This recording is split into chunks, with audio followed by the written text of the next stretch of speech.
Hello, everybody. It's my pleasure to welcome you for the third installment of the sister algebras of classical and quantum groupoids. Byung-Jay, the Zoom is yours. Take it away. Thank you. So we continue.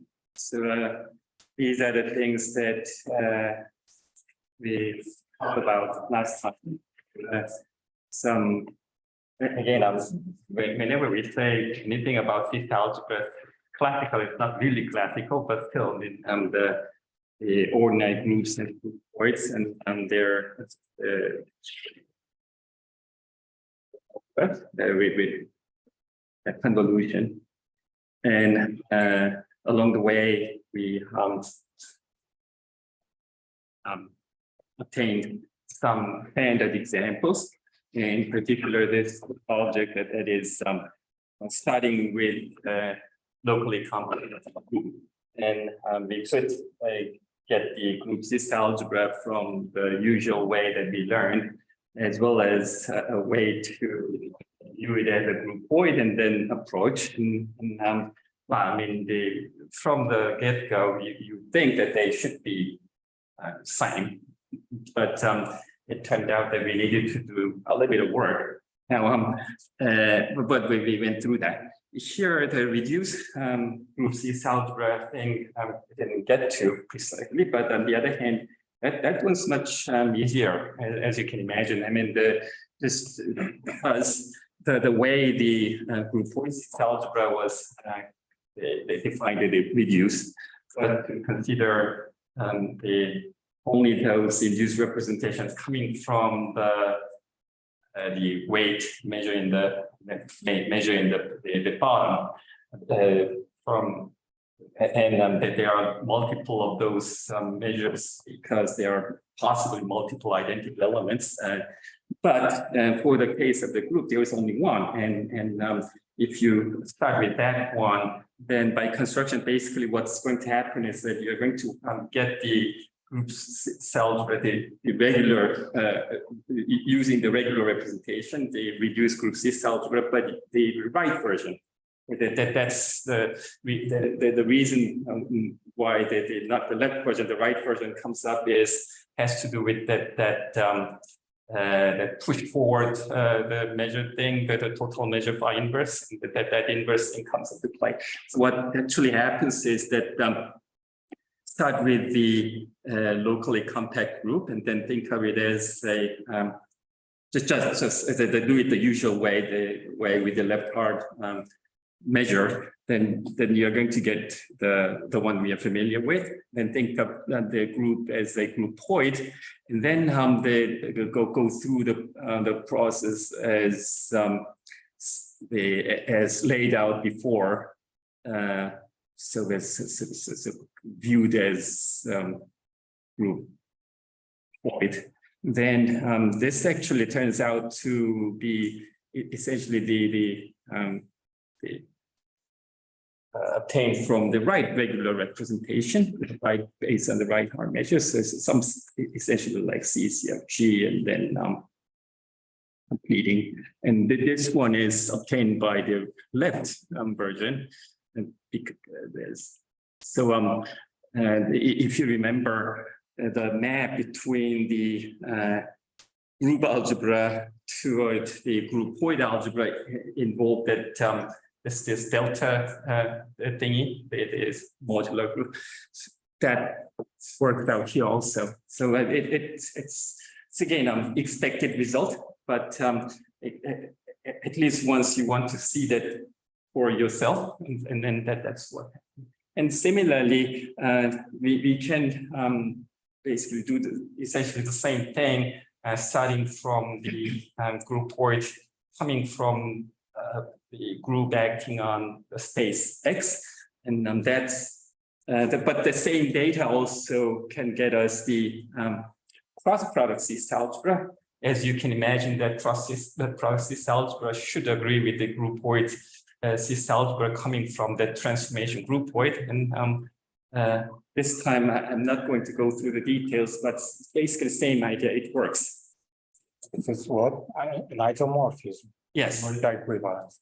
And then isomorphism. Yes, because there is an actual isomorphism between at the dense function level, the impact support function level, and then everything. Yes. And I have a question, since there is this theorem, I don't know, maybe it is due to refill, but I'm not so sure, that if you have a group which acts on a space and the action is somehow nice, I think something like properly discontinuous, with the property that the quotient is again a Hausdorff space, then one can show that this cross product is Morita equivalent to continuous function on this quotient space. Okay. So how about groupoids? Is there an analog of this theorem?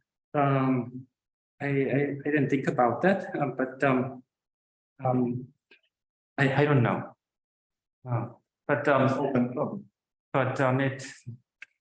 It seems likely. I mean, I don't know. In a sense, you have examples of this. The third example is yes. precisely. And then it's Morita equivalence with a point, which is the quotient of R divided by the action of R by translations. Okay. So this time the quotient, this action is not proper, even. But still works. It's free, but and also This theorem is no longer true. Or the general probably not. if this action is not proper. oh yeah, I think the proper action. I think that's So this means that these assumptions are not optimal. Because this is an example of Morita equivalence without these assumptions. Properties.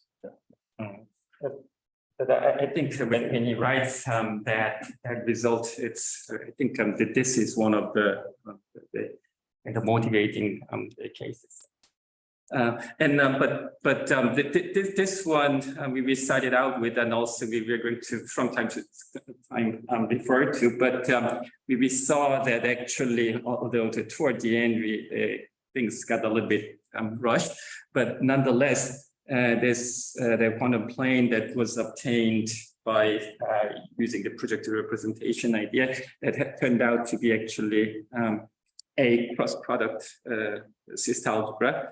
Therefore, it's a groupoid algebra using this case, and this is a separate result, which in this case is not really that complicated. It's a version of Sohn von Neumann theorem, and I think that basically there is a way to associate a impact support function to a Hilbert-Schmidt operator in a relatively straightforward way. But my point was that some of the already at this stage the DDs are different, but so something like this or something like this, just by looking at it, you don't always think right away that it could be groupoid and that it's related to groupoid. So that's interesting. And in that sense, I have a longer list. It's been known for some time that quantum torus, and then this is essentially that kind of the same idea, but they can be viewed as cross products or the groupoid algebras, and the quantum spheres. They are in principle the whole bunch of them, I guess, but this standard quantum spheres and the Albert Schuster showed that it can be viewed as a groupoid algebra, and then other geometric objects. And I wouldn't want to go through all that, but considering our theme, if I pause a little bit with this groupoid the graph cyst algebra case, I think that how it goes is that if we have a directed graph, and I think there are some conditions like you don't no sync, I think, and then there are some conditions, but let me cheat a little bit and then just give a quick. The idea is that we consider sort of because groupoids contain equivalence relations as special cases. We think about certain equivalence relations, and when we from directed graph with additions. We think of the first unit space as the basically all paths, all infinite length paths. So I guess already if you have some kind of a arrow that goes to somewhere that you cannot get out, then that could be not very nice. But anyway, I mean, the assumption is that we don't think about those. Think about all paths, and then among those, and by the way, I mean the full my groupoid. So this G is not the graph itself. Yes, groupoid coming from the graph. The graph also people by E, I think. But anyway, I mean the groupoid will consist of these guys, the form in the gamma in the infinite path for all of them. But they think about these types of things. In other words, and then there's a number. So you think of two infinite paths to be sort of equivalent if they are almost alike if you allow a little bit of a shift. So and by the way, alpha and beta in this case are finite length strings. So the Case integer. in case integer, and how it's they consider this as the k is really the length of one of them minus length of the other one. The alpha and beta are the finite ones. So they basically what so in this and then what's happening is that we have these two different paths, but except for this finite length part, rest of them are same, and they are. But on the other hand, these finite string parts are not of same length. So so there's some part that they don't agree, but eventually they are mostly same. That kind of a thing. That's an equivalence relation, and so maybe I could put k there so that they are related by the shifting by k length or things like that. So think about all these guys, and then So I have a question. To obtain the equivalence relation, it is enough to have a cocycle because this difference is a coboundary. Okay. So probably you could twist this construction by a cocycle. If instead of this length function, you had some homomorphic. I mean, I do know that that this is not the only version, the equivalent versions, but I didn't think about the idea that this has anything to do with any kind of cohomology. Okay. So this could be considered a source, because the source and target map would send the groupoid element to paths. So that's a path, that's a source target, and I can as you can probably guess how the groupoid multiplication should go. So the B should match some other integer and then some other paths that gain the equivalent thing. And then There's about that you don't need the same grammar in the second pair. But I get yes. Might be different. Yes, no, yeah. So put something. Yes. But maybe some of yes. But the point is that yes. So kind of let's wiggle a little bit because the way I wrote, yes, it looks like it looks the same, but that doesn't have to be. And then the multiplication, then this would become k plus m, and then that becomes that. Yeah. So and the inverse would be backwards. Then k becomes minus, and so this would work. It turns out. And what's interesting is that if you do the groupoid algebra constructions, then I'll definitely cheat here as to straight line.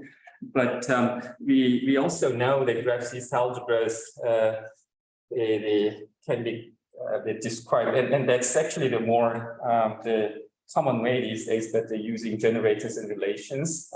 And I'll just compressed version, but I'll just demonstrate that they can be made sense. So, for instance, just for the demonstration purposes, think about this. So you say that C-star algebra of this groupoid will be the C-star algebra of the graph? Yes, that's nice. That's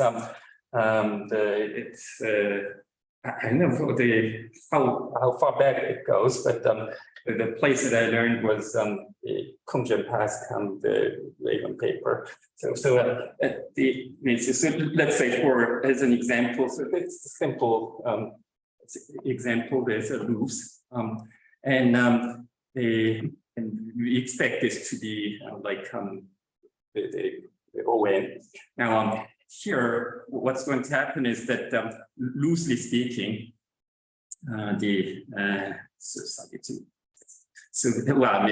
let's say SI would to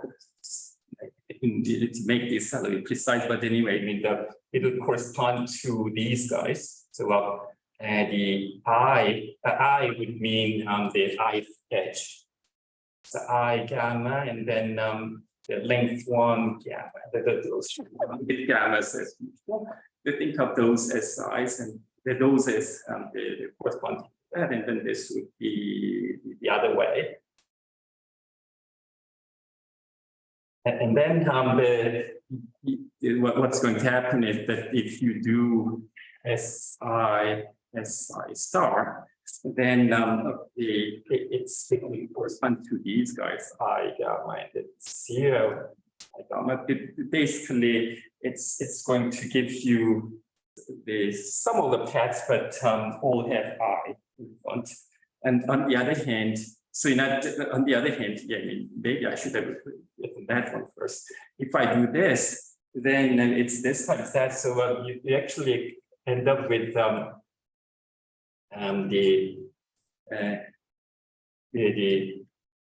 all of the things in the unit. So in other words, again, I'm expressing some of these things, but the point is that we see that these edges would give me this SIs, so that each of them are isometries, while some of these the other direction yeah, by the way, I mean everything that has I in front, everything that has I in front, and you have multiple of them. So consider all of them, you get that, and then in this case, that is actually the relation, and that we are familiar with from Kunz, and it turns out that for the graphs, this algebra is actually the formulation that's more commonly done these days using this Kunz figure relations. That's this algebra, and then the groupoids algebra coming from this from this construction. Actually, they turn out to be same. Actually, they give me the same algebra. So that's nice. So again, with a period. Yes. You mentioned first quantum spheres, and it is well known that among graph system algebras you have Waxman-Seibel spheres whose structure as a graph system algebras is well known. So they are groupoid system algebras. What about other spheres? Are there some others? A whole bunch of spheres. So you probably know more, but I don't know all about it, but I was thinking that the source of these groupoids in other quantum spheres. I mean, the one thing that I saw from Schu's the quantum sphere, that one. This is this case. Oh, it's also graph. By the way, it's a graph system algebra. Oh, I didn't recognize it at the time, but I see. Another sphere? What do you mean? Other spheres? No. These are Q-deformed. No, other spheres which were mentioned earlier, quantum spheres. Which means Q-deformed spheres. for you. Theta. No. Theta.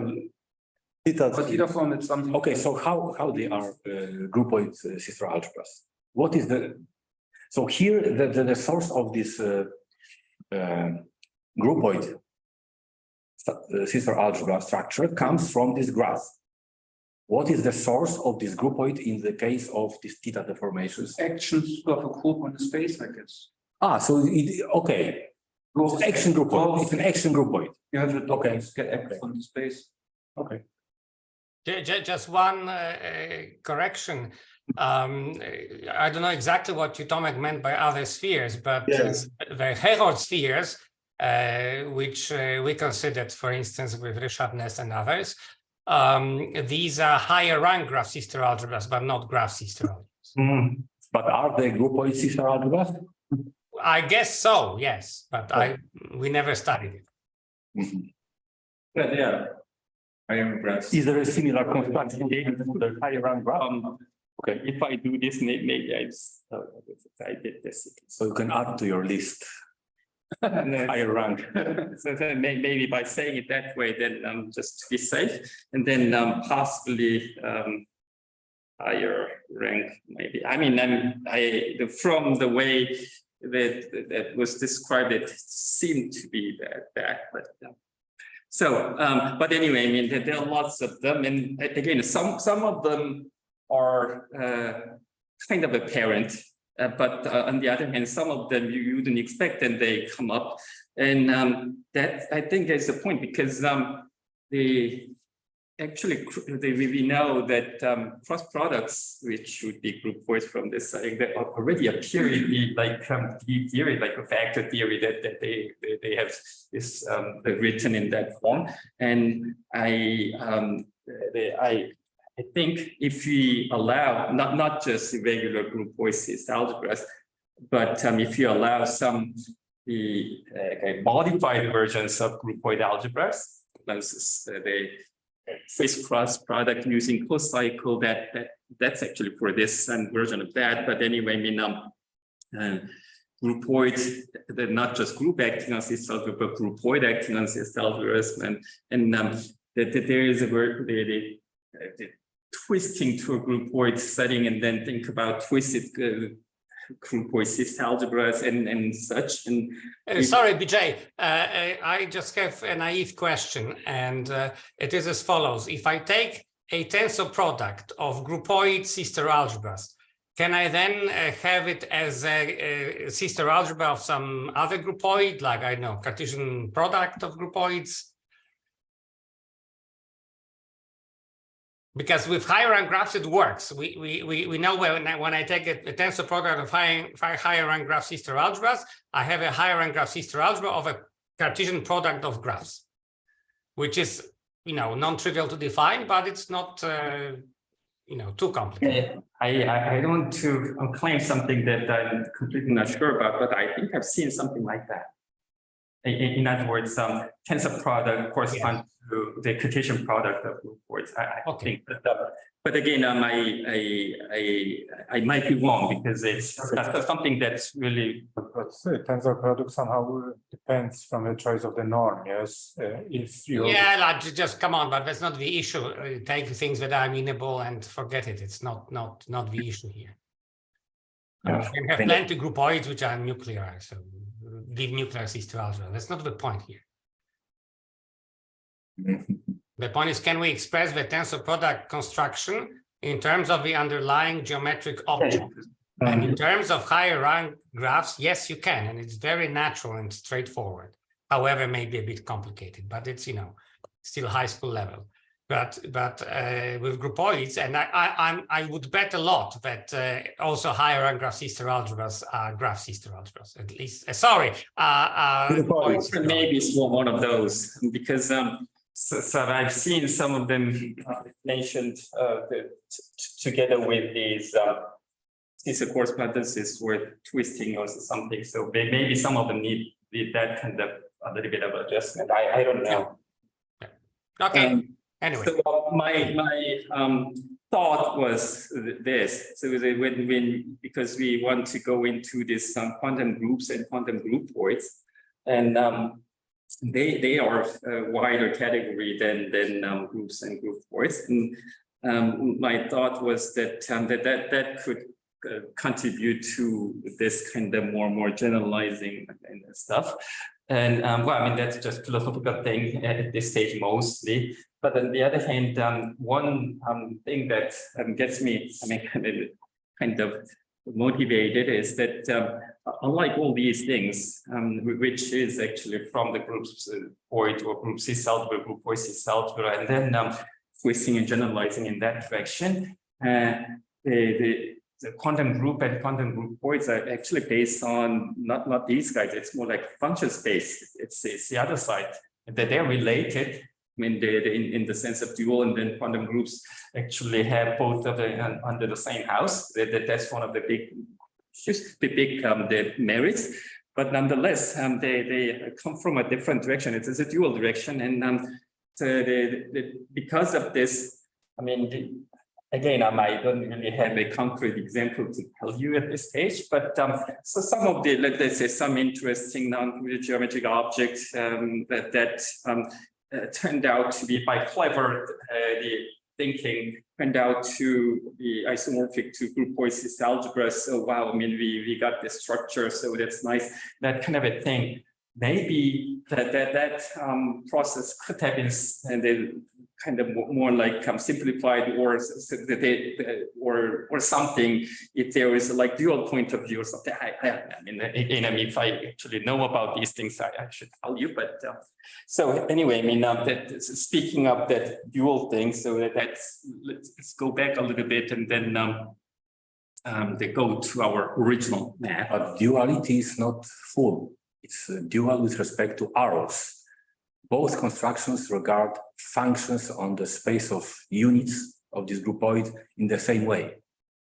Yes. Yeah. Yeah. So Duality is partial. It's only on the level of arrows. Okay. I mean, yeah. I mean, we'll think about that issue. Yes, but yes, this is our original map. So we need to I had actually that one up here, but I brought it down. So again, I mean, it's to bridge to the main material that reporting to you about some of the things that I did when validated. That's the third day. So for this. To go to quantum groupoid, then now we saw something about a little bit about it. We have a few more to do, but the ordinary groups and groupoids, and to get there, then we need to at least say something about quantum groups. So they will try to. And what is WMHI? Oh yes, that's the topic we will get to. Okay. Weak multipliable algebra, but that's like algebraic version of quantum groupoid. So so the idea is, instead of spending a lot of time with the quantum groups, I should, so that it makes sense whatever I say, but compress that part, and if there are some constructions that are being done or mentioned, then similar things go on here with slightly more the generalized settings. So if I skip the details and say a little bit more here in the special cases, then that works. That's my editorial decision. But before we get to the quantum groups, I want to spend time on the duality matters. So, because that's one of the driving forces. Oh, yeah, one thing that I forgot. Can I ask?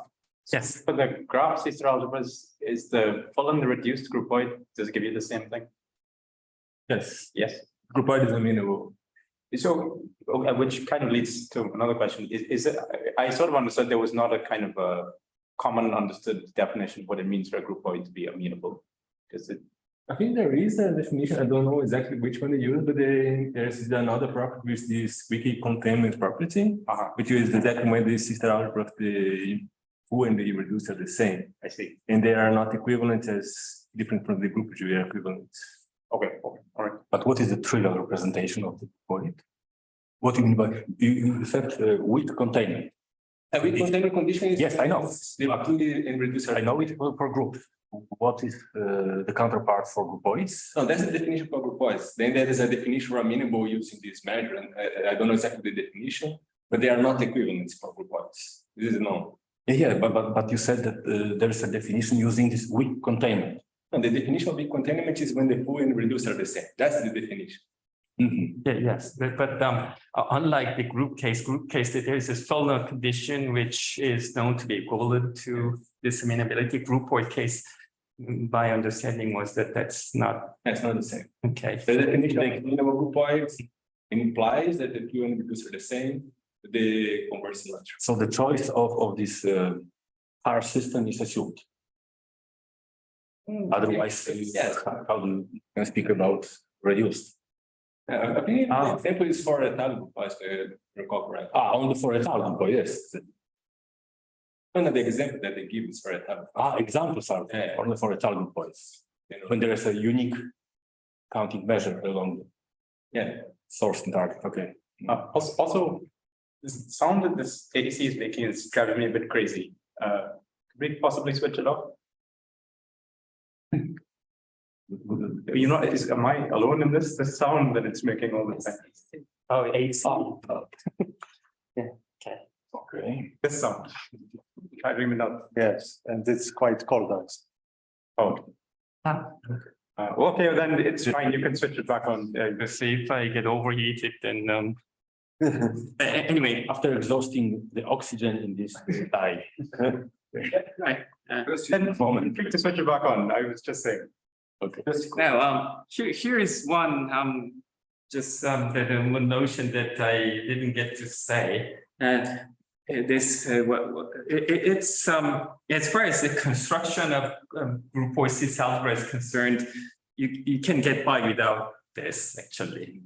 However, this is, I mean, if you're going to do something more serious with set groupoid algebra, like some representation theory, whatever, then there is this additional condition that needs to be required. And again, I'm sorry for the notation that we talked about this, but my excuse is that textbooks use them.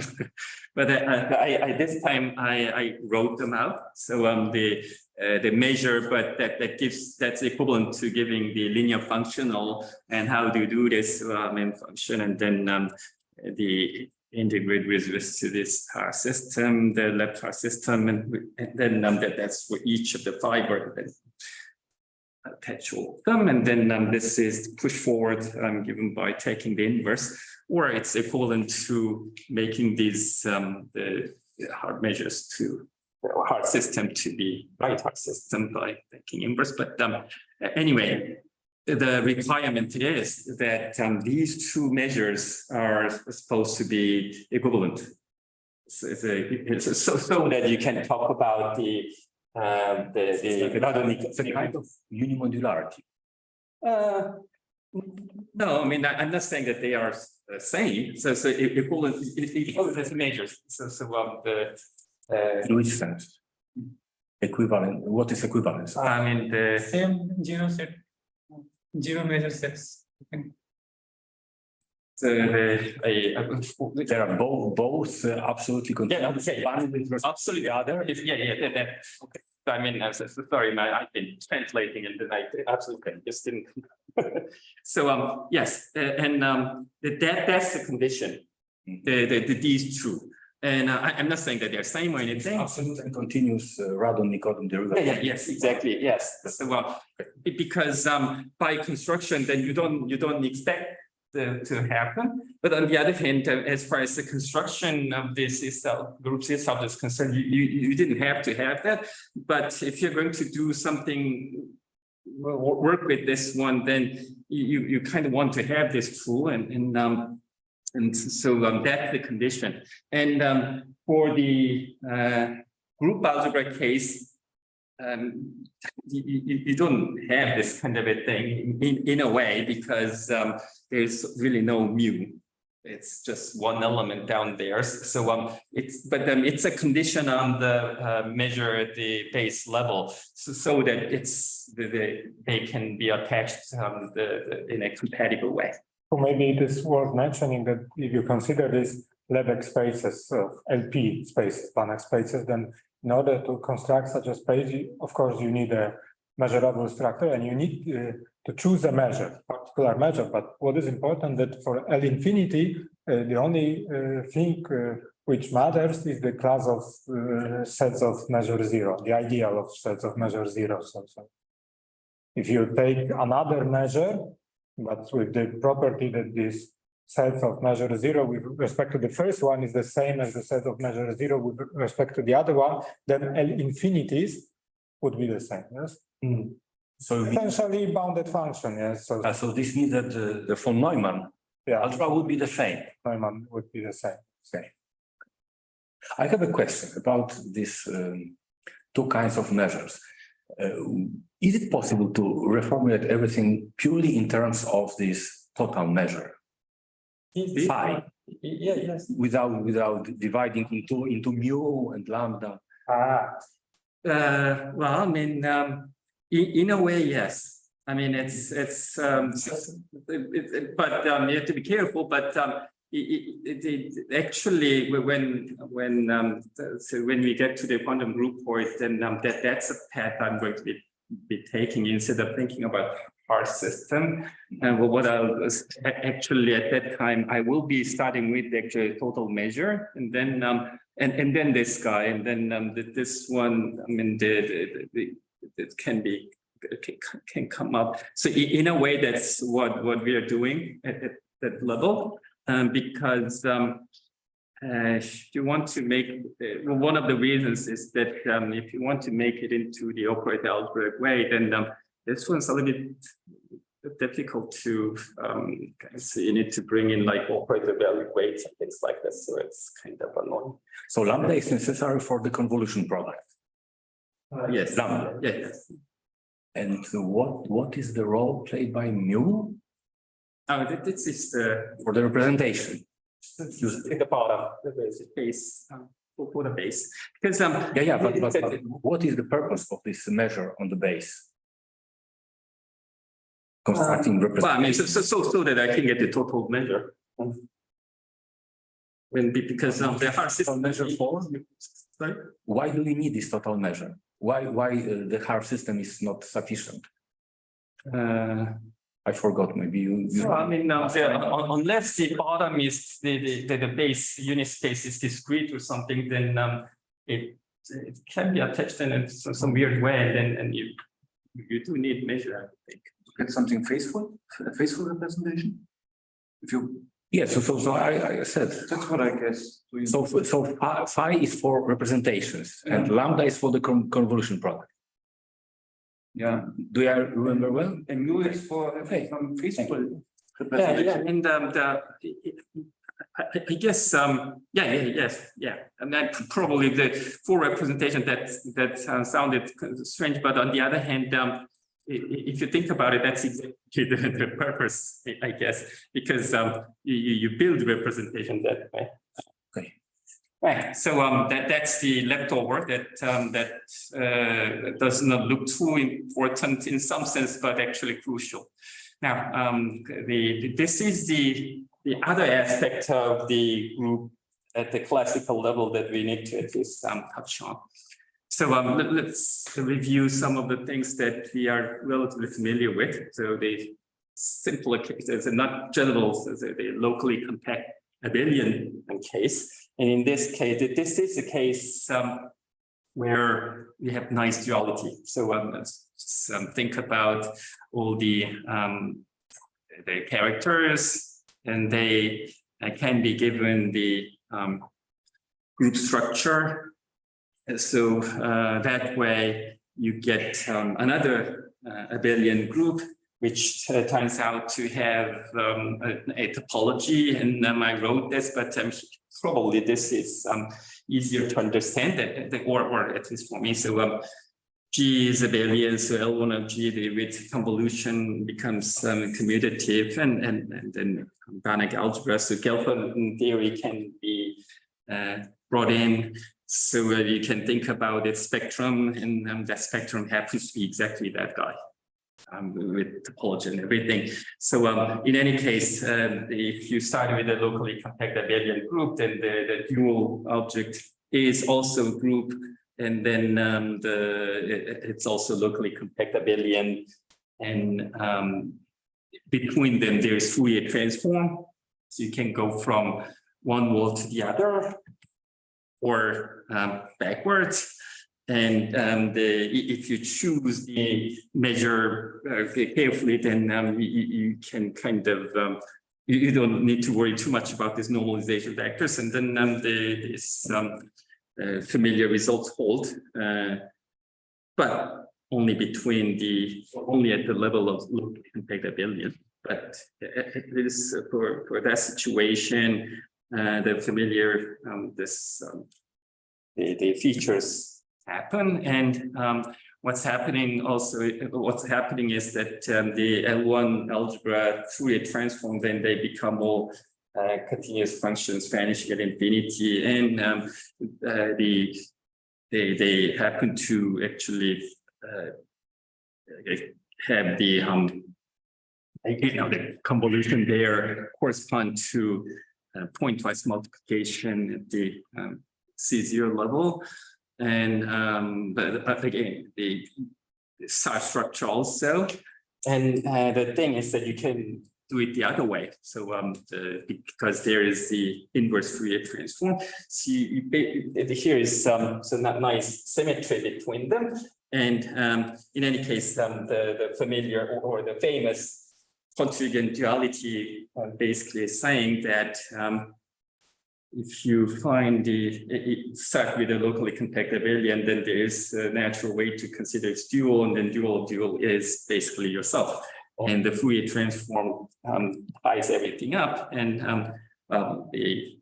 here are some the well-known results, and we already took advantage of this once. So that's the locally compact abelian case. What about more general case? We will get to that, but before we go there, let me because I just showed to you something that's pretty familiar to most of us, because these are generally some things that we learn in classes. But now let me spend some time about group system algebra G. That's not necessarily very deep or difficult level or anything, but on the other hand, not as familiar as the one that I just showed to you. So before we go there, let's think about the algebra G, and then think about the G star. In this case, nothing fancy. It's a vector space. So think about its dual vector space, which I'll call M. And there is a way to define a Poisson bracket on it, actually, and they coming from the algebra structure. So how it goes is, let's say I have two functions in the smooth functions, so that you can talk about the Poisson bracket.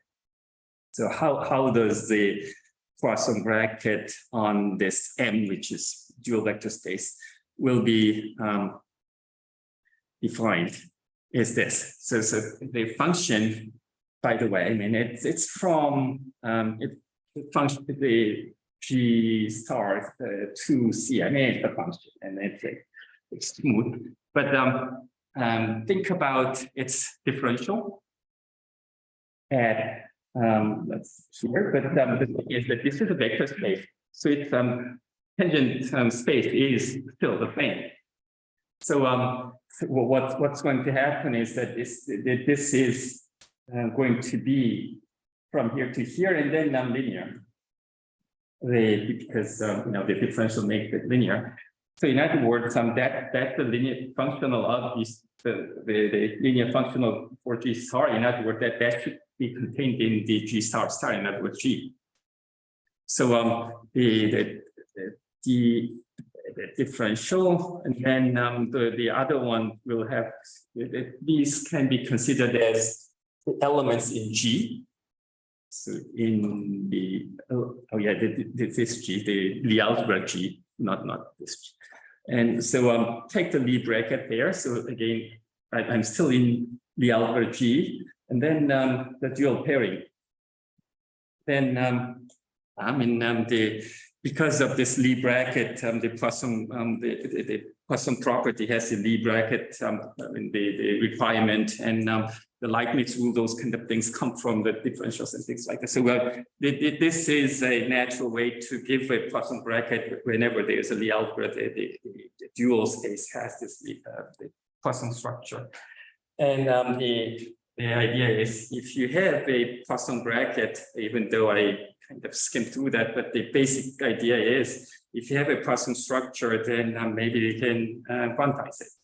So how would that go? And and by the way, that kind of Poisson bracket is called linear Poisson bracket or Lie Poisson bracket, because he already knew about this. Anyway, I mean, I'm not going to claim that this is going to work for arbitrary general Lie algebra. So just to make it workable, let's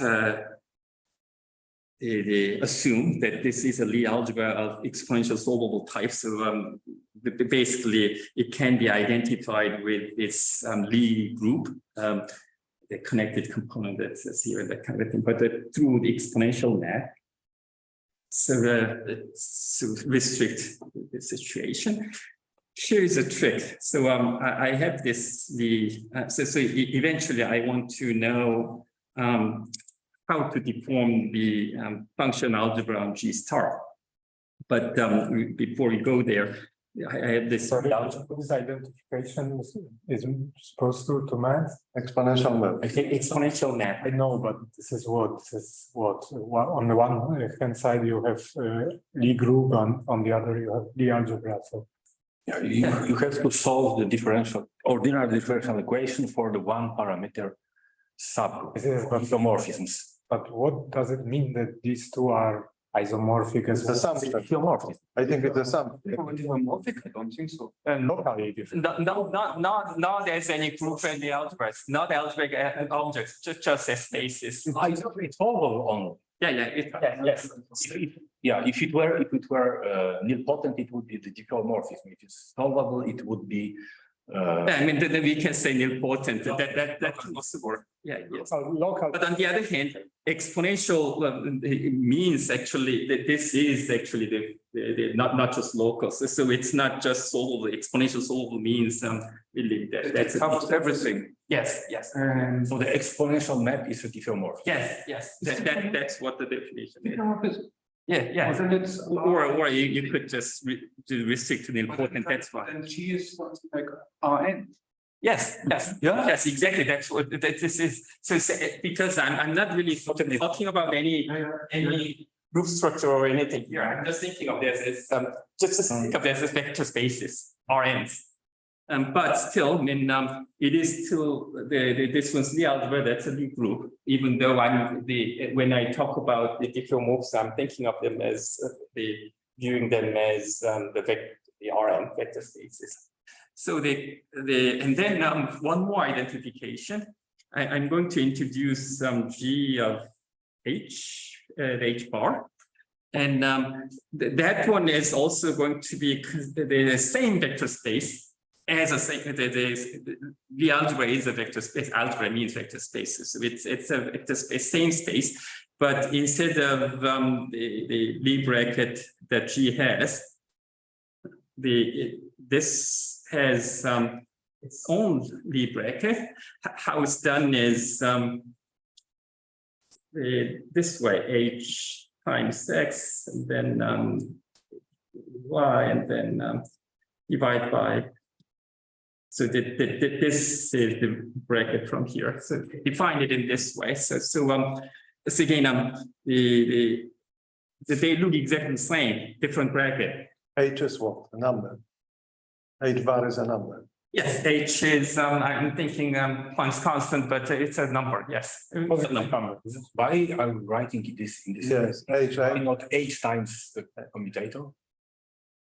Because H cancels. H is linear. No? Yeah, yes, yeah, that could work, yes. What is, No, it works. It is H times the commutator of X and Y. what is the purpose of writing this? Well, I mean,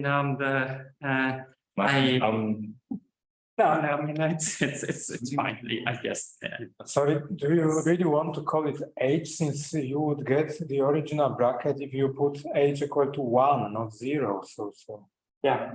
I'm a little bit confused. Well, Is it more like e to the power H, something like that? no, I mean, I want the H to go here eventually. But then it goes like height that goes to 0. It just means perhaps that H cannot be 0.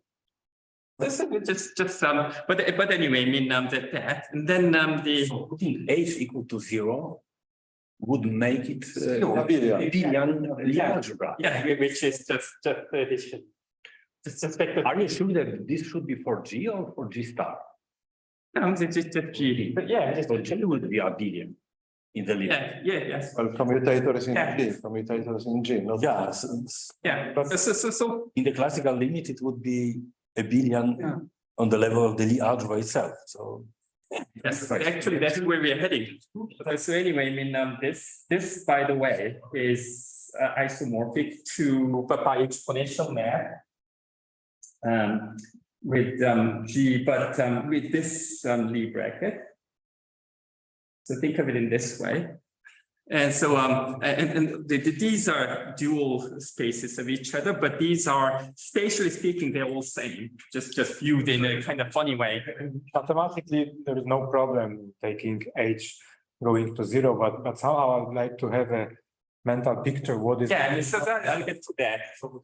situation? A classical situation should correspond to what? H equal to 0 or 1? I mean, abelian Lie algebra. yeah. I mean, I guess, but at this stage, 0. at this stage, I didn't make any connection with this one because classical whatever is happening here. This is the one that I want to look at. I'm just looking at all these G parts, not the G star part. So that's why it may be confusing. So, but in any case, that's the same space with different bracket, and then this is coming from the same idea. We do that, and then now between these. One more problem which I have. So in physics, it's like always up to the choice of normalization constant, up to the choice of units. And here somehow H equal to 1 gets is a special situation. You get the original bracket, yes? Yes, yeah. But from the physical point of view, choosing some particular H bar equal to something which is non-zero shouldn't play any role. But here it plays, so I'm also. No, again, it's because The unit is dimensionless. Yes. I mean, what's actually, again, I'm not trying to deform G. I'm trying to deform G star. Whatever is happening, just think of them as same space but viewed slightly differently. Now, what's going but this side, it's all same space, just different structure, taking advantage of this other algebraic trick. Now, between these two guys, because these are dual vector spaces, there's Fourier transform. So the idea is that think about, let's say, Schwartz functions on G star. And the Schwartz functions on G, then because of Fourier transform, you can view them as here. Again, this Fourier transform is between Rn and Rn at this stage. So it's not any fancy Fourier transform. It's just the Fourier transform that we are familiar with because these are within vector spaces. And by the way, I mean these two are sine, so these two are. I see. So the S underlying spaces, so they are same. So take that. And then these two are more or less same because of the exponential math. And then the idea is this. This one, unless H is 0, this is not abelian, this group. So if you do convolution product, then that's non-commutative at this stage. And then use this isomorphism, including Fourier transform, and bring it all here. So what I'm doing is that if I have two functions here, let's say two functions, then think about this Fourier transform, which can be viewed as functions on G of H. Take the convolution, but convolution is no longer commutative because the group is not commutative. And then that's my deformed product. Why is it deformed product? Because, and by the way, I mean, this together with the, let me write down the product as that, kind of because I'm imitating what I did with this quantum plane example. So whatever is happening is actually, at that time, that's what happens. The functions on C0 are n and then thought about the Fourier transform of them, and then over there we did this twisted convolution at the time and then brought it back. In this case, this is it's because the group underlying group is not commutative. The convolution product will not be commutative. Therefore, if I have two functions, bring by Fourier transform convolution and bring back by Fourier transform, then it's going to be a non-commutative product. But you can go with the H bar to 0, and then multiplication will become pointwise multiplication in Schwarz functions on G star, I suppose. Yes. Okay. That's exactly. If it looks funny, but if I let H go to 0, what's going to happen is that now this G of H will become abelian. So the convolution product is now commutative. So if you bring that all back here, then this will correspond to the, so let's call this A with H, but in particular, if H is 0, not equal to 0, just equal to 0, then what's going to happen is that it's just Schwarz functions on G star and then we get plus. Because now over there it's a convolution product of the commutative. It's written there. This written here. S of G star. Let me clean this up. It just looks. And please do not write too quickly, because this program will certify your writing. Yes, it looks like it. So I'm going to just let H tends to 0. If I do that at the limit, then I'm going to get A of 0 at 0. And what will that look like? Spatially, it's still, of course, this. The pointwise multiplication. Yes, yes, pointwise multiplication corresponding to convolution, but since this time convolution is, if G of H becomes abelian, then it's just Rn. Then so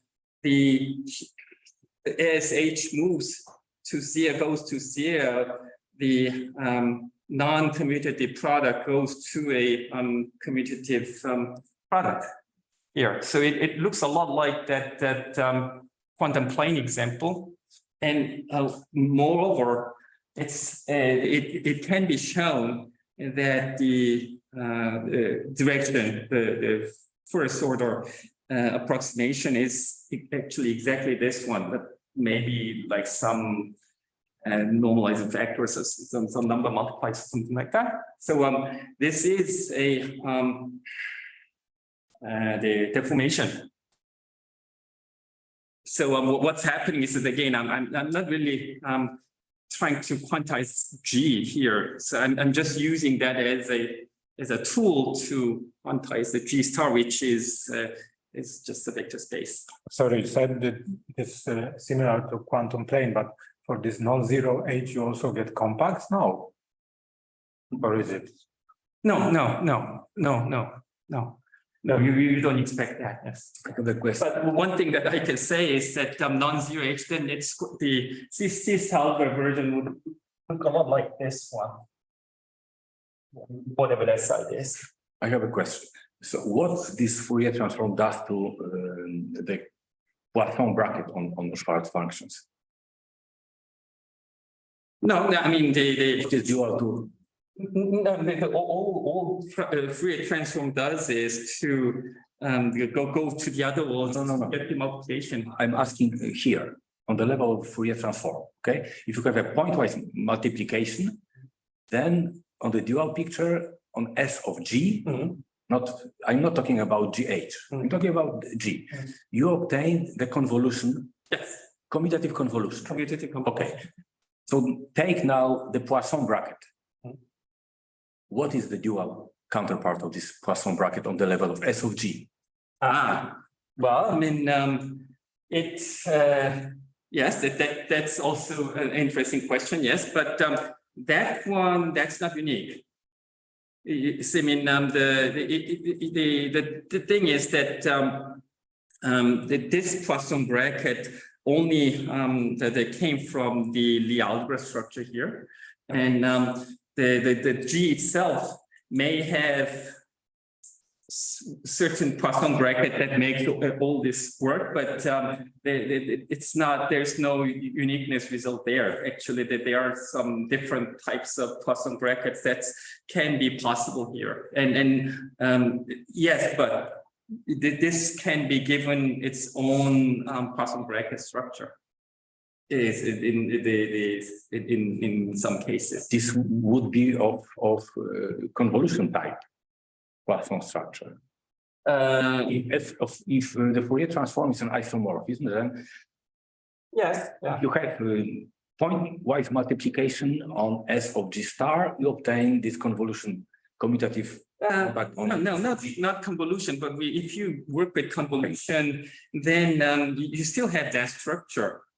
So when people talk about I'm asking about usual situation, okay, without even this more general duality. If you have a Fourier transform and you have this Poisson bracket on S of G star, okay, then you obtain a bilinear, something bilinear here, which satisfies the axioms of the Poisson bracket, but with respect to this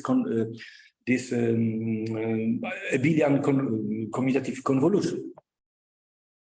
Yeah, I mean, I guess, but algebra.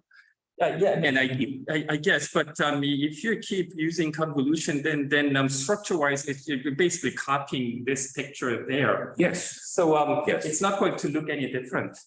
It's what I was saying that was that it turns out that because of this duality, it has its own Poisson bracket that's based on not convolution, the pointwise product, and that can be compatible, and that can have some different guises, different the possibilities.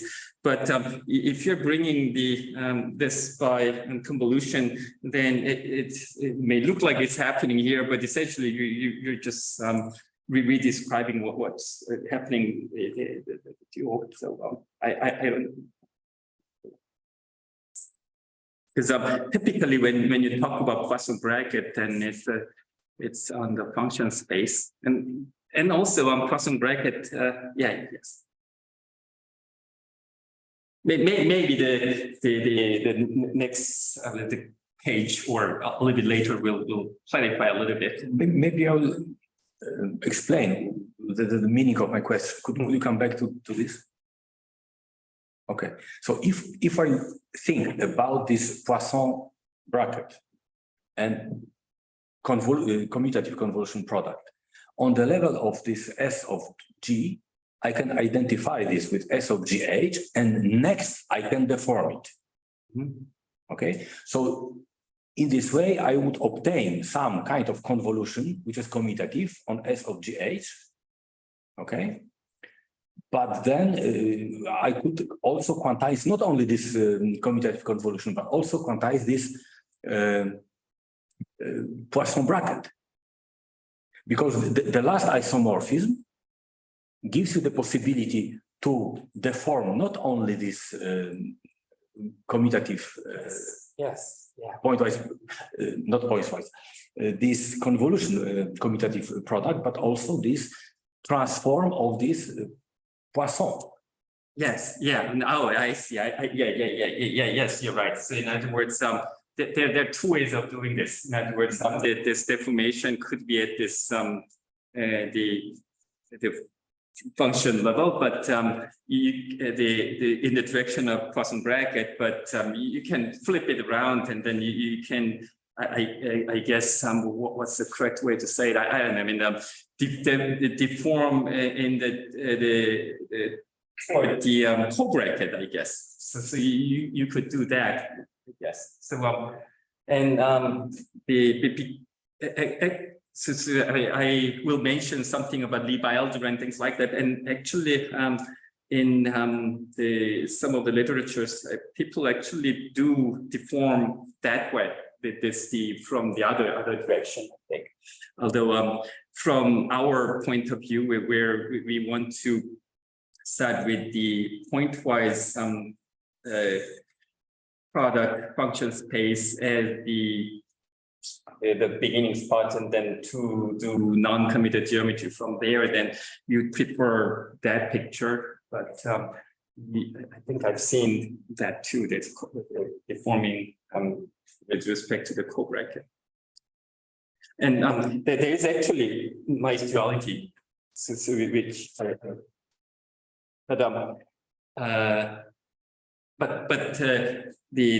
what I was trying to get at this page, in this page, was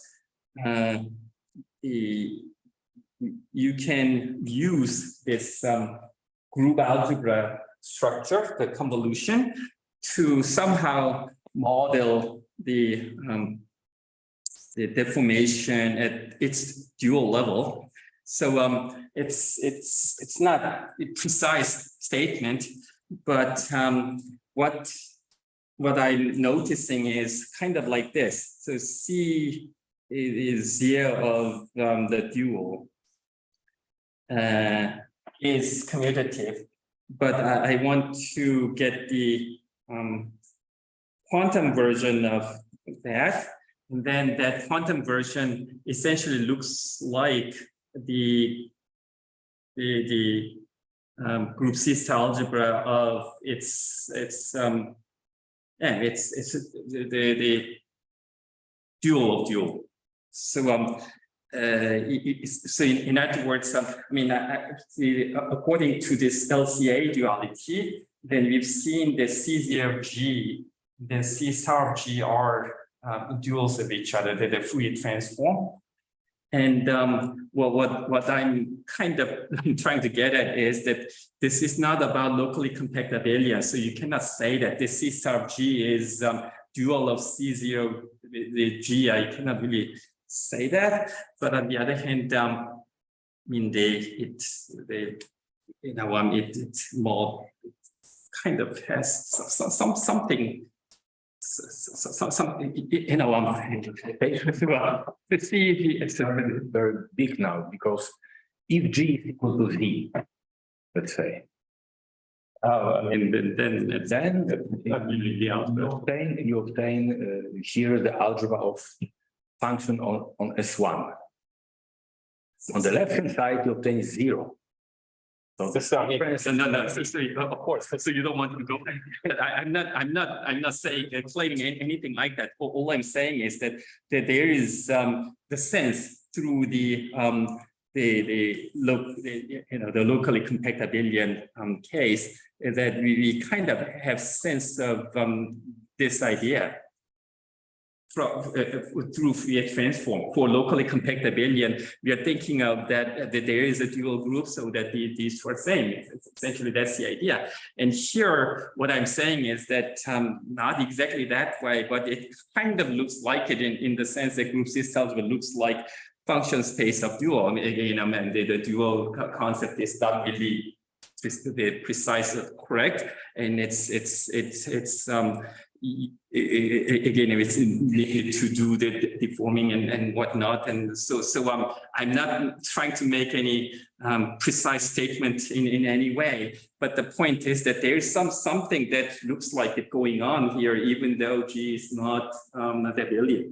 At least it's kind of.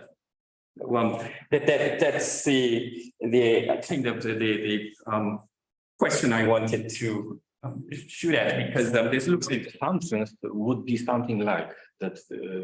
G and G hat are connected, for this to actually work. and G star with the dual structure of a Lie algebra coming from a cocycle on G is nilpotent. Yeah, I mean, to make this work, actually, you need to have the nilpotent, the Lie algebra, Lie group, or like at least exponential solvable, and then the Poisson structure has to be very specific and things like that. So to make this actually precise, then the scope is really limited. But on the other hand, I'm still saying that even so, we have something like that going on here. And so in other words, group C algebra is sort of like the functions on the dual. And again, that's kind of very dangerous to overgeneralize, but that's that kind of a thing. And you can make this at least a little bit better. Again, not in the precise sense, but there is what's called the algebra and things like that. Well, what that is this. By the way, I mean, what do you mean by Poisson Lie group? Then I'm going to. So the direction is opposite, delta. It goes from G to G cross tensor G. Ah, yes, you're right. Yes. Yeah, yes. Yeah, yes.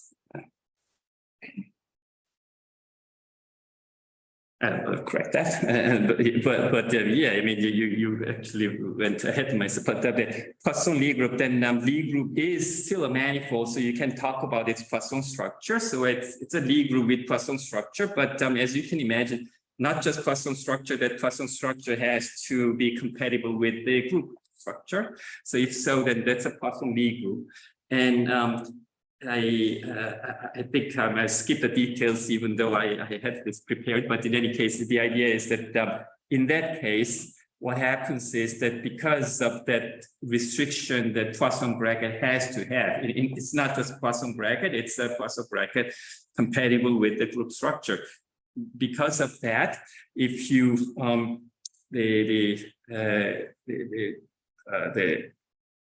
bring it down to its the algebra level, basically tangent space at identity.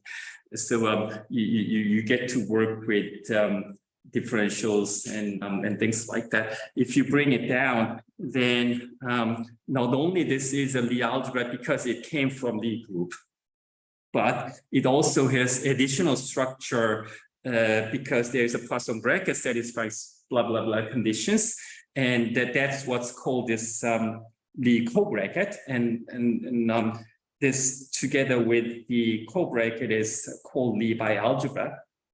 And the reason why it's called bialgebra is that, well, I mean, I guess that, but one other thing is that it can be shown that if you have that kind of special delta, so in other words, it cannot be just any bracket, co-bracket, it has to satisfy certain conditions because it came from Poisson's Lie group structure, and vice versa.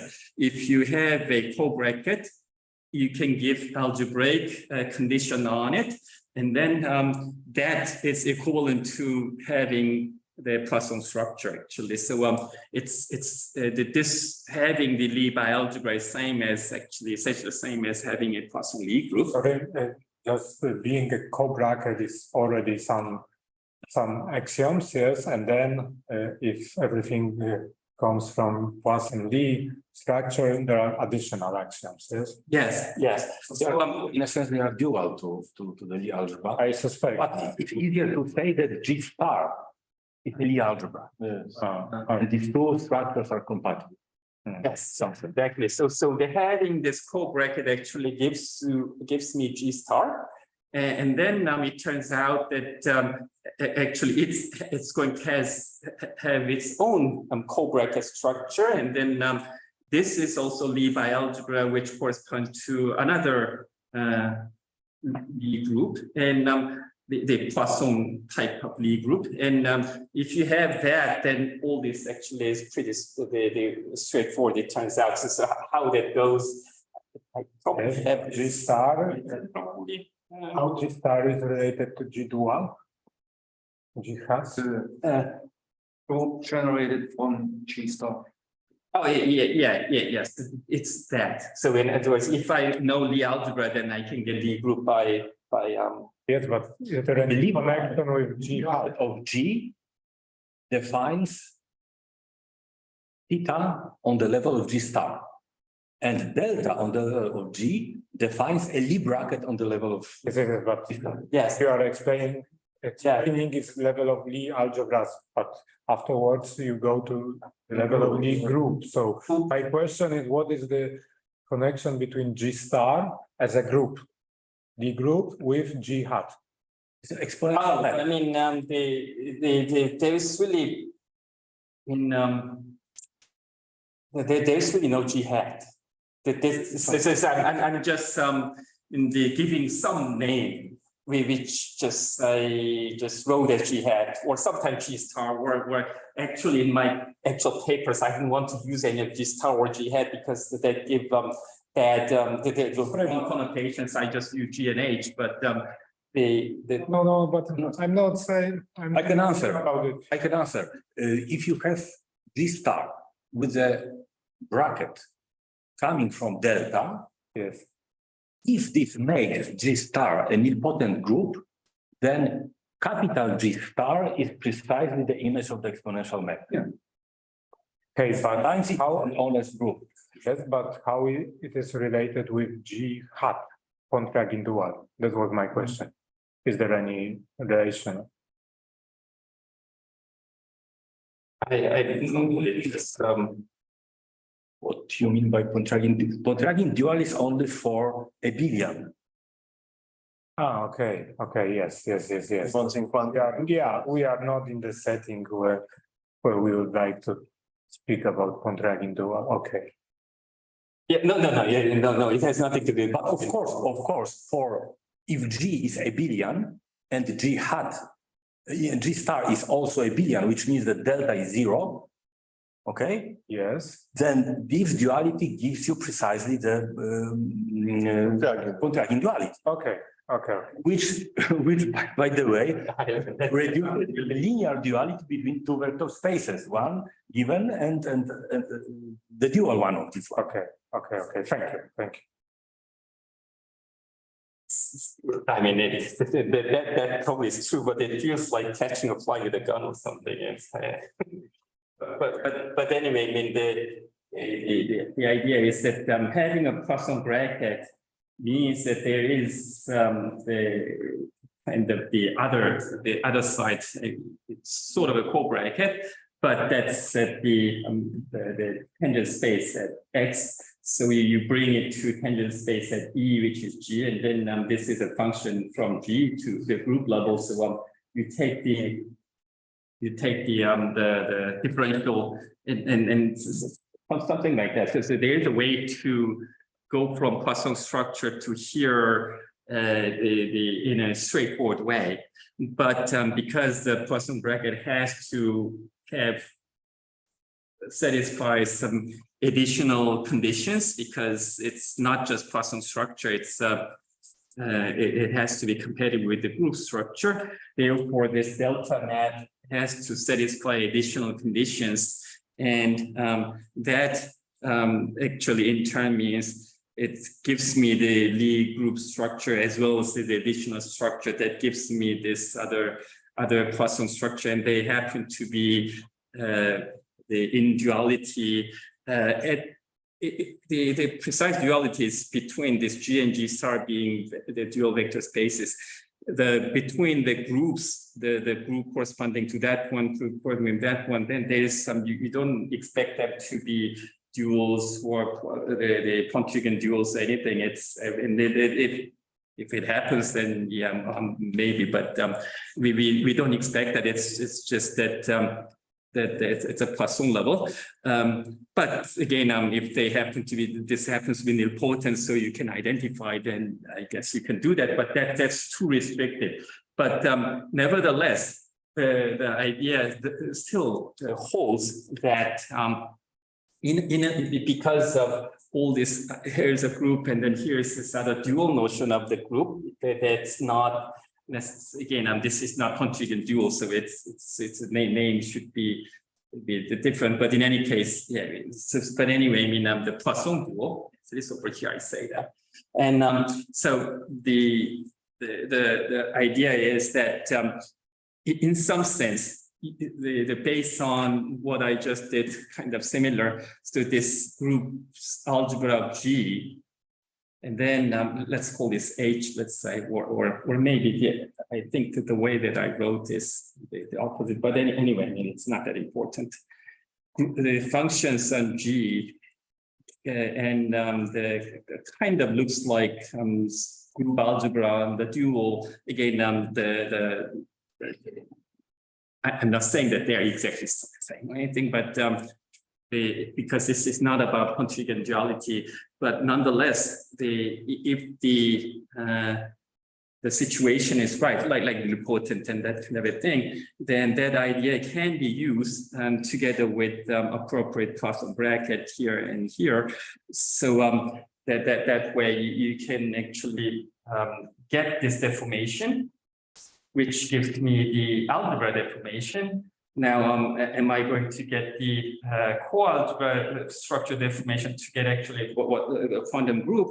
Then and the framework so far I described does not tell you that. But on the other hand, if you have this idea that they are kind of related, then you kind of can make some guesses in an algebra structure here.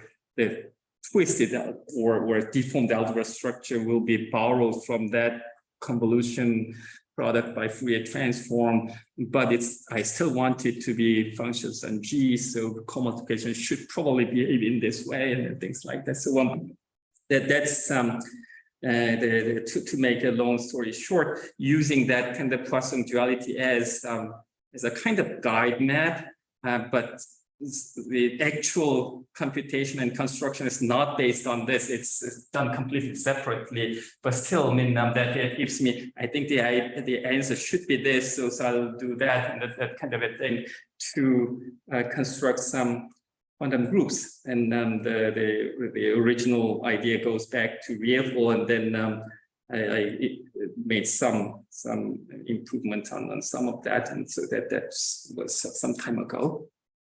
But the one thing that I wanted to emphasize is that even though we are away from this locally compact abelian setting, we still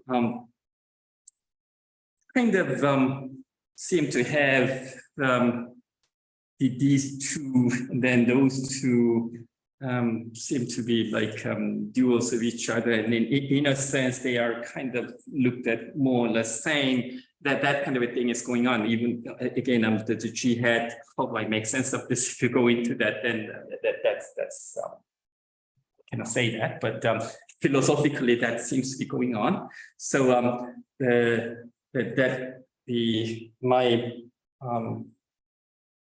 guiding principle basically was that when I think about quantum groups, I didn't really give the proper definition yet, but when I think about that, then I have two the main driving aspects. One is quantum groups, and then later on quantum groupoids.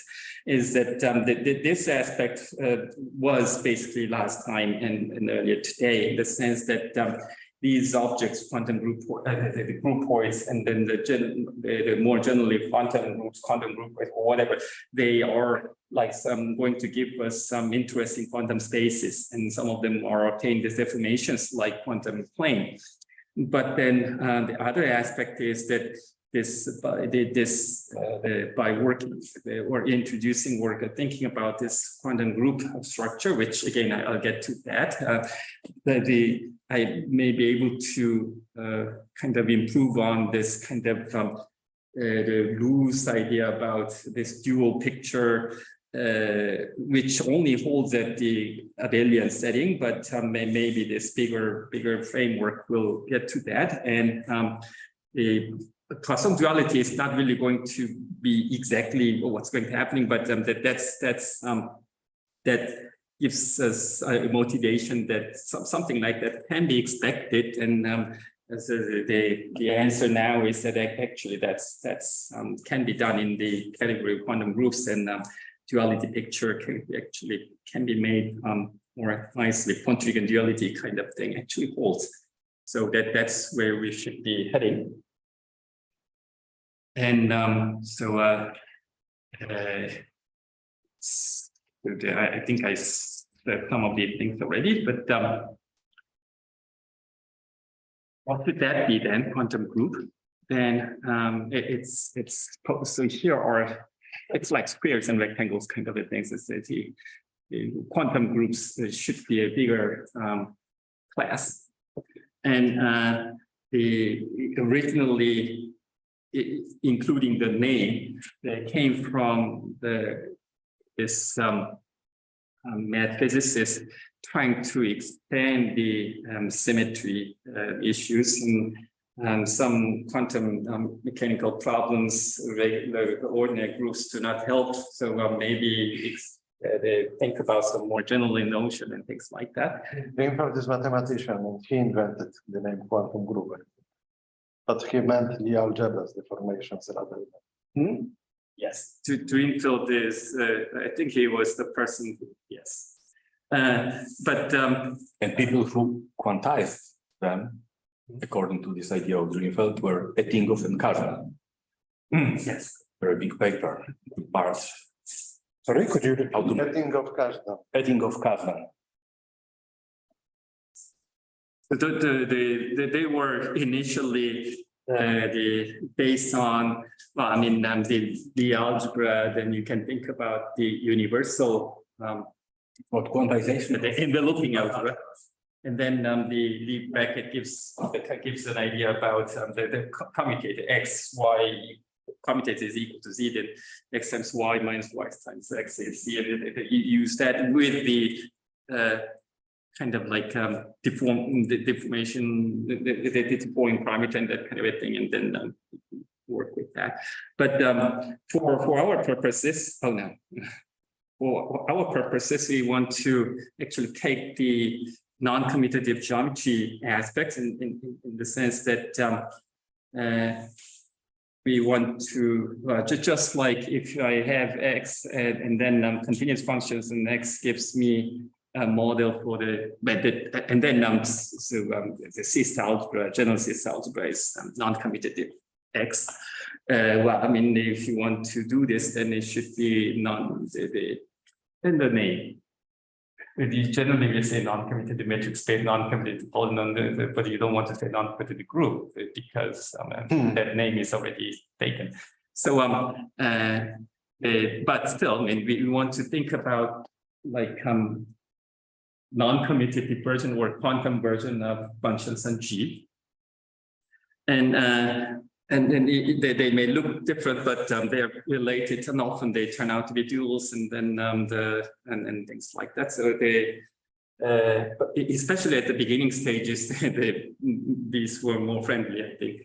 But nowadays, they develop so far. So I don't nowadays get to read much of these literature. It's so hard now. At the beginning, I read. But anyway, I mean, so for us, we want to work with this topological based approach, It has merits and demerits, but one thing that it does in some sense better is to clarify this duality picture. Because there is, in addition to this line of thinking, non-commuted geometry line of thinking, there is this other trend that helped develop this area in some sense differently from the other way. That is, the Pontryagin duality is so beautiful and that works nicely. So can we expand this to the, well, not just for abelian, but bigger category? And then there have been some developments for decades.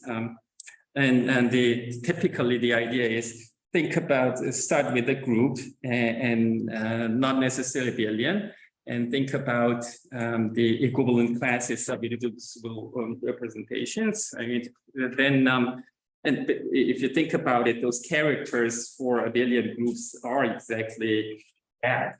So think about these guys, and then try to recover G from that information, and that's what this original versions of duality were like, and then so use to think about the irreducible representations, and then think about this tensor category, like think about tensor products of representations and stuff like that, to get back the group information, and that has been successful and things like that.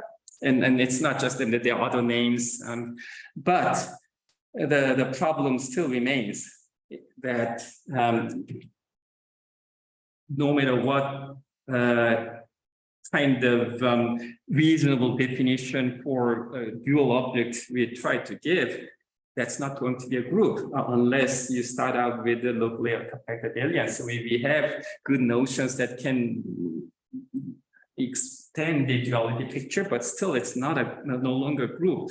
Sorry, could you say a few words about this Takesaki and Takai approach? Since I'm familiar with Tanaka-Klein theorem, but I don't know. The Takesaki, and it has been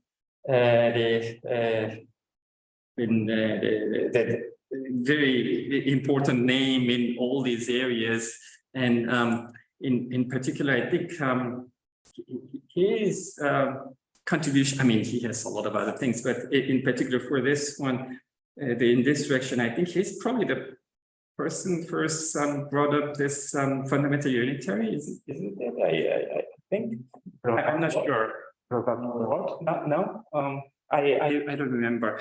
But You said that he was the first to brought up, and I didn't. yeah, so the notion of fundamental unitary operator, I don't know. Maybe I'm wrong. I don't know. And there is also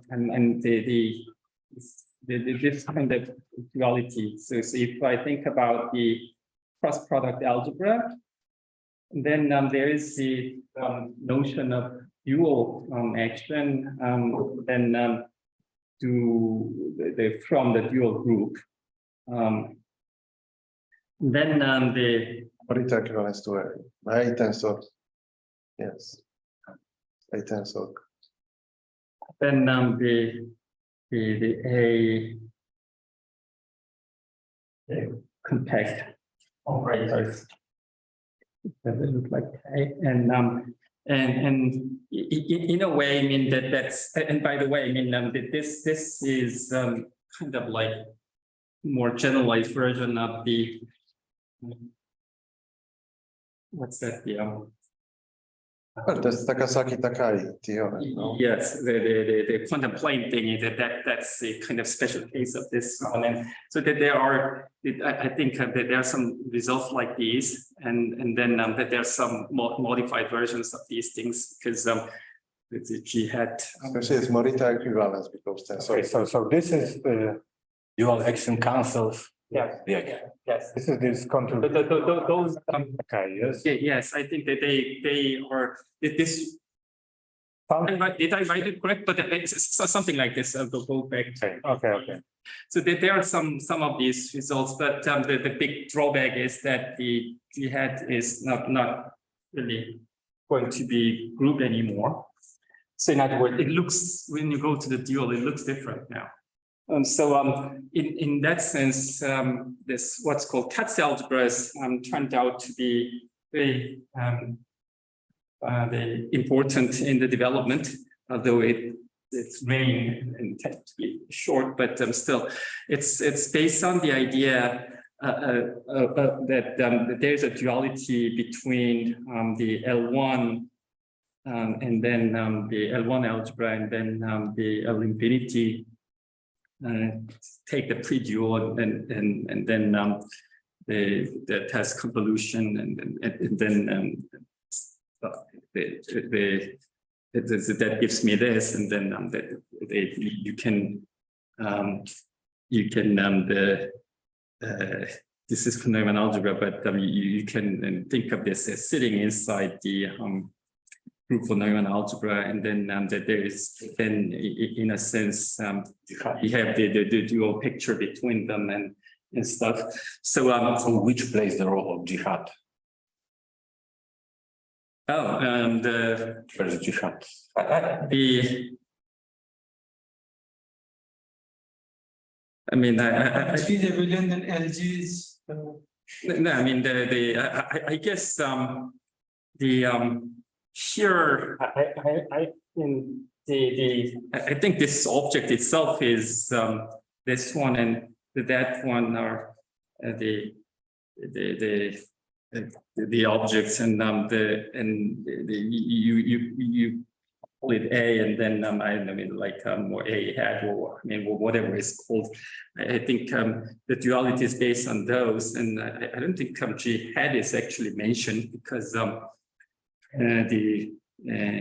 again, unless you are working with the locally compact abelian, then G hat actually makes no sense. What is duality?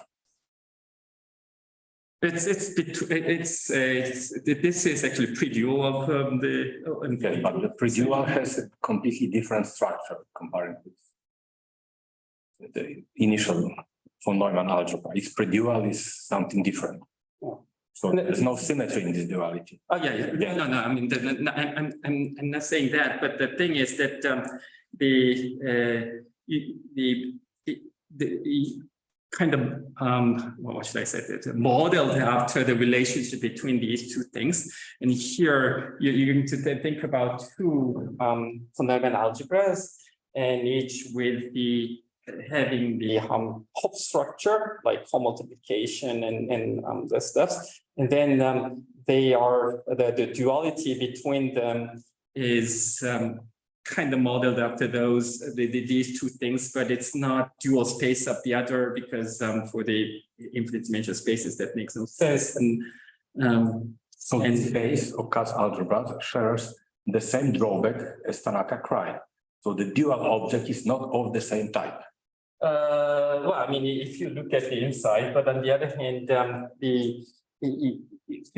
an object in here is what's called Hopf von Neumann algebra, and as an example of Hopf von Neumann algebra would be the group algebra of G, or L infinity of G, or something, but nonetheless, it does not really refer to any group. It's just that it's among those, there are those things that come from groups, in other words, those that look like L infinity G, and then there are those things that look like those guys. And in the case of the locally compact abelian, then yeah, I mean, everything it looks nice here. But question is whether this duality goes from Hopf von Neumann algebras to Hopf von Neumann algebras. Yes. Is it so? Okay.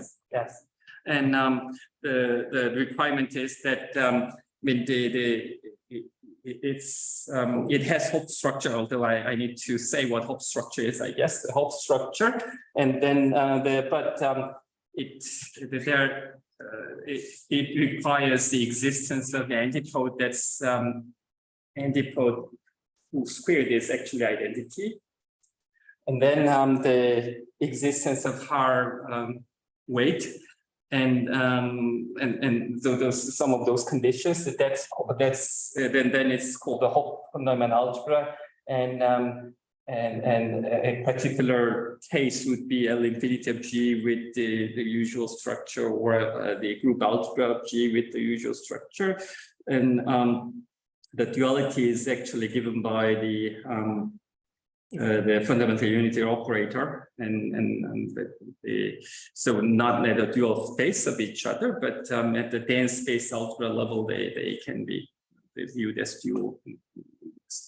I suppose that in this case, these von Neumann algebras are equipped with multiplication and co-multiplication. Yes. So my question is, do these multiplication and co-multiplication use in their definition the same tensor product, von Neumann Yes. tensor product? Yes. Okay. Yes.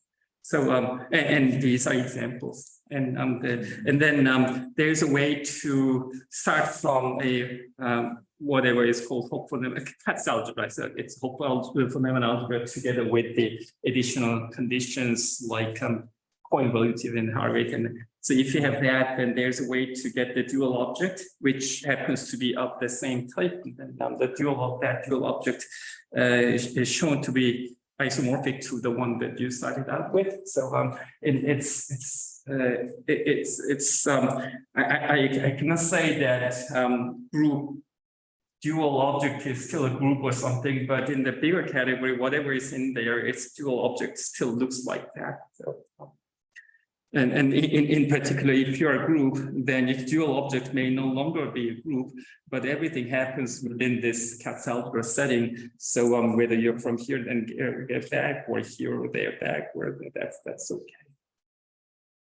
Yes, okay, but so this is nice, but I have a problem with the notion of morphism, since okay, so if you would like to speak about category, that somehow everything takes place in particular category, so the problem arises, what is the right notion of morphism? Yes, so for example, if you take a group, then you have at least two construction of this C-star algebra, the reduced one and the universal one. So I mean, for Neumann algebras, I don't think we distinguish this. It's basically all reduced in a way for the Neumann algebra. For Neumann, you don't have this problem. Yes. Okay. And it's all units. Also, you think of this maps to be normal and yes, but still there is this famous problem that the von Neumann version of group C-star group algebra generated by a free group with two generators and three generators. It is not known whether these two are isomorphic. So there are no open problems. Yes, that's a scary problem. Yes.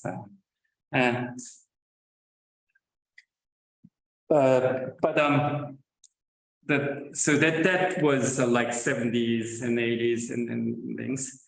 But then and the quantum SU2 at the time, that's actually more along the lines of the previous idea. In other words, quantizing the functions on the SU2, and quantizing, in other words, that's commutative algebra, but so make it into a non-commutative algebra using some relations that gives us non-commutativity and things like that. So it's not from this line of thinking.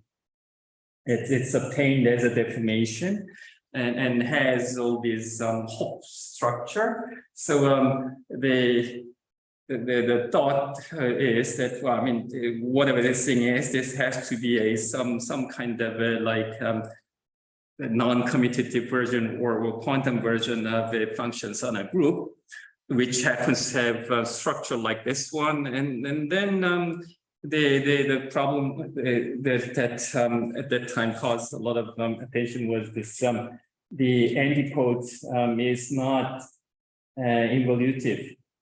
For this quantum SU2, so I think an SU mu2. I think that's the but it's quantized version of functions on SU2. But in this case, the natural the antipode map was squared, is not identity, which is at that time, I think, hard to believe, because antipode is really taking the inverse. The inverse of inverse should be yourself, and then that was strange. But still, I mean, it should be a good example, but clearly not contained in here. So Pat's algebras is a good framework. Everything like duality seems to be working okay and everything, but because of the existence of the examples like this, the Fornovich example, and at that time the name was pseudo group because quantum group name came later. But nowadays for quantum groups, but in any case, so now the idea is groups and group duals, they only they work well at the LCA level. Katz algebras are bigger where things are nice. Now we have to go to an even bigger level of quantum groups where the duality holds. So that's so by this time now these two tracks kind of merged. So originally the quantum groups were both like deformed objects, non-commutative objects, the non-commutative or quantum C0G, that idea. But then here's this other idea of extending the Pontryagin duality picture. And then it turned out that actually by working in the quantum groups, then we can do those things in the same framework.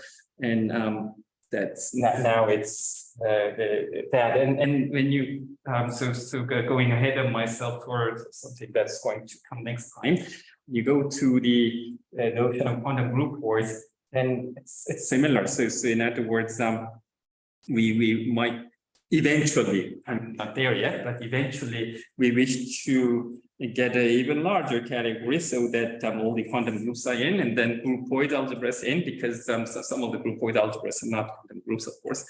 And then the duals all come in, and so the duality is expanded. That's one, the object and objective. And then the other is that all these nice non-commutative spaces, and then those non-commutative geometric objects that the groupoids and groupoid algebras and groups and quantum groups and those things give us. Maybe by expanding, then we can get some idea. But again, it's more the taking advantage of this duality idea, because if you think about it, especially for groupoid, then you tend to work with the groupoid, the convolution algebra side pretty much exclusively, not the other side of the story. And then the duality picture over there is not clear what that is. And the part of the hope is that maybe this new framework or bigger framework might be helpful, although it's being made, so it's not really. Could you add some dates to this? I think that this result is pretty old already, like 50s, I think. Is this? Yeah, probably. Something like that. The Katz algebra is 70s, I think, 70s and 80s. And the quantum SU2 is late 80s-ish. And what about Dreamfeld, Dreambo? Oh, the Dreamfeld is 85, 86 or something like that. Yes. And then this Dreamfeld-Dreambo approach, and then Fornovich, the idea, I mean, eventually people figured out that they actually talking about same thing from different direction, right? But at that time, and even after that, for some time, it was not really clear in the sense that people say quantum groups, but then what is it? And then they weren't, it's not really established definition. All they were able to say was that this looks like group, but it's not commutative algebra anymore, so it has to be quantum group, that kind of a thing. but those fortunately those stages have passed. Sorry, there was also some contribution by physicists, Doplischer and Roberts. So could you say something? After Tanaka Kahng. Was some sort of representation theoretic flavor, but I'm not an expert in this area. So So it's kind of similar in flavor to this one. Hence the category that I don't know. I'll see if I can go home and then see if I can learn, dig up something. But my impression was that it kind of has kind of flavor, kind of like this story. But so in other words, think about like tensor. Tanaka is purely algebraic. Kahng is for compact groups, so topological. And Doplischer-Roberts is representation theoretical, functional analytic. functional analytic, okay. And is it somehow important in these notions, the notion of the so-called fiber factor? Yes, for Tanaka. For Tanaka, okay. And some kind of Kahng, even before compact groups, Kahng factor was used also for group schemes. Kahng factor or? Yeah, groups, because in this Tanaka / Kahng theorems, you have the question of the existence and uniqueness. And it's about realization of a monoidal category. Thought of as a kind of representation in theory of some group to be, and you are wanting to you want to reconstruct this group. So one theorem is about the characterization of such category with this neutral functor or fiber functor, and the second was about the reconstruction of the group behind such a category. As a group of automorphism of this fiber functor. So I think that the idea goes back to Grothendieck. So Grothendieck, yes. Grothendieck had this idea in the context of motifs in algebraic geometry and Galois representations.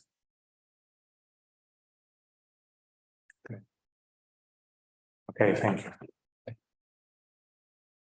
So yeah, this part, I'll do what I can. So this part, I mean, if we don't have enough time, then I can just skip all that, and then I'm just.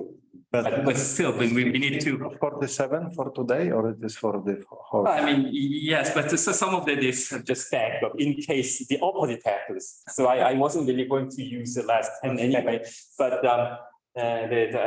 what if I say. So, but let me add a few features. So, because if we explain all these things, it takes forever probably. But I may need to make clear at least some notions. One is the notion of a Hopf algebra, which it looks confusing. So let's look at the next page. So it's based on this idea that if I have a group and think about the functions on the group, then basically by flipping over, you can define the maps like the delta of f should be a function regarded as a functions on two variables, and then it's well, I mean, motivated by the multiplication.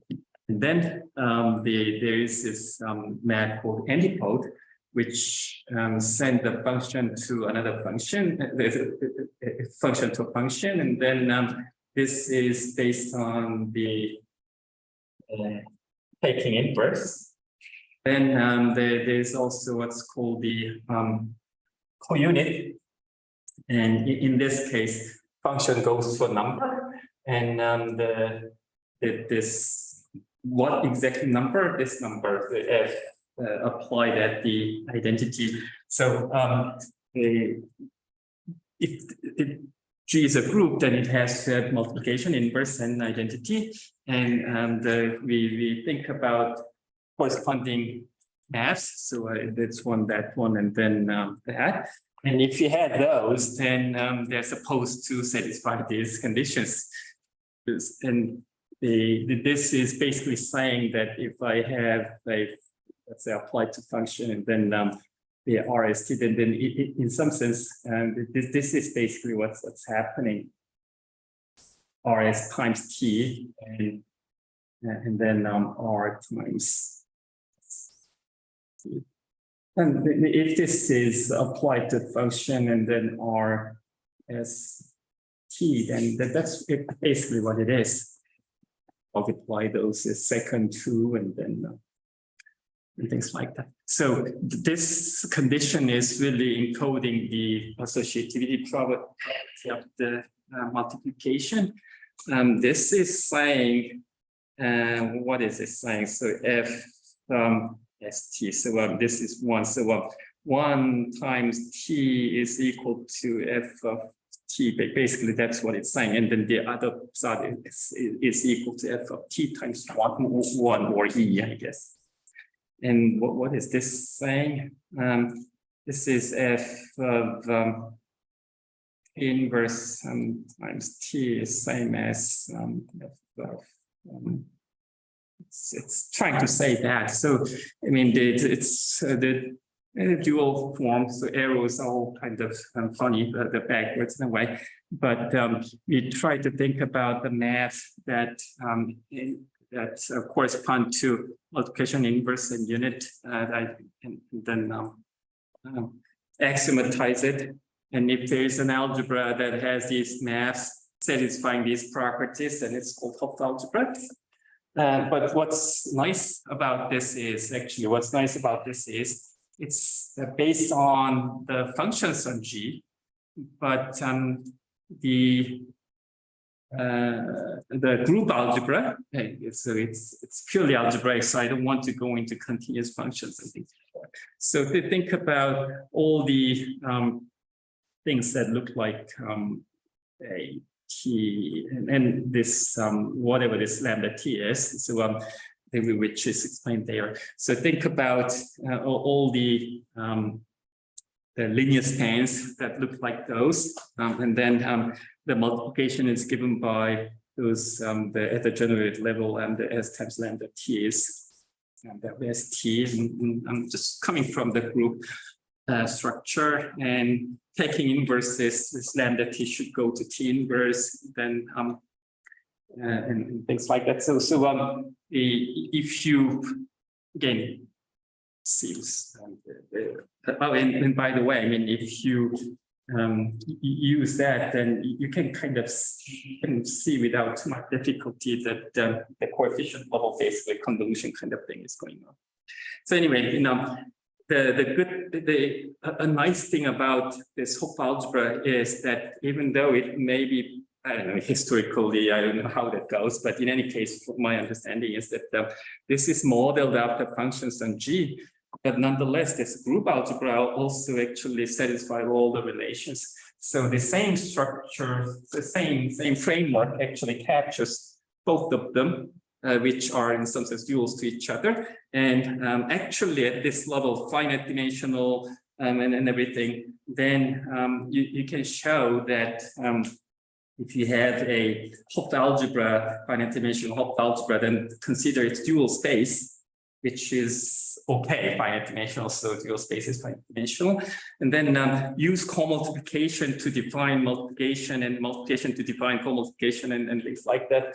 And then the dual space becomes a Hopf algebra, so duality picture is also very nice. And it seems to include the group, the functions and group, and then the group algebra. So I mean, the obvious thinking is, then this should be it. Why not use this? But there are some the problems, because I mean there are many, but the one is that you need some kind of a notional measure so that you can do like a representation theory and that kind of a thing. And if we go into like non-unital infinite dimensional situations, and then this duality and those things are messed up. And also, for instance, just for the simplistic purposes, if G is an infinite group, and then you start out with, let's say, I mean, in that case, naturally you cannot think about all functions because there's let's say you think about compact support or something, then even if F is compact support function, there's no reason to believe that has to be true. So there are some issues which we'll try to address well, because we are going to be repeating these things anyway.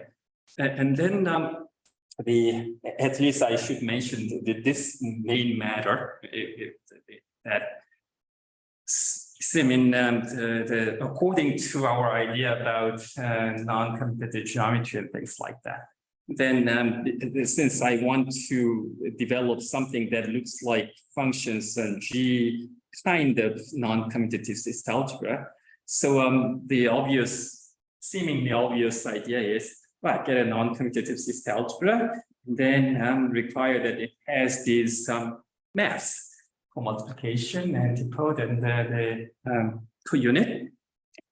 Why not?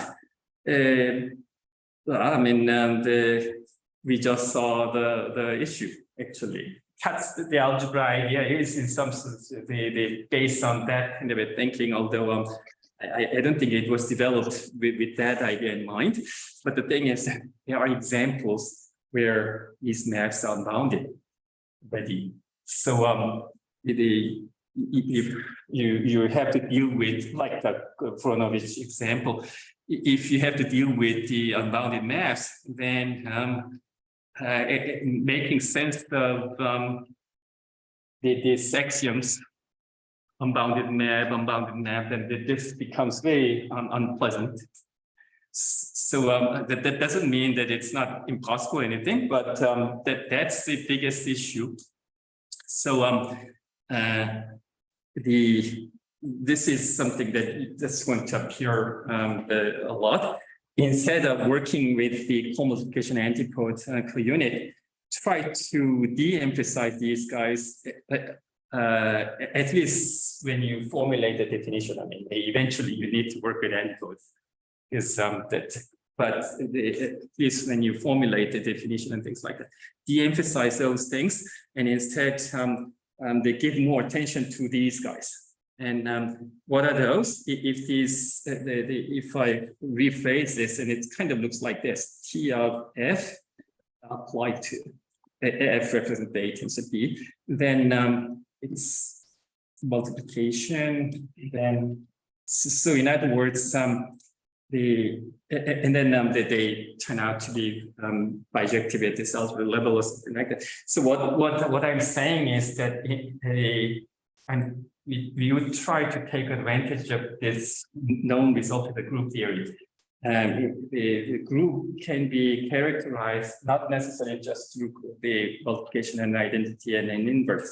If there is the semi-group, with just multiplication associativity, but if there is you require left and right cancellation property, then you can actually get the inverse and identity. So I'm trying to use the compact. The compact case. Yes.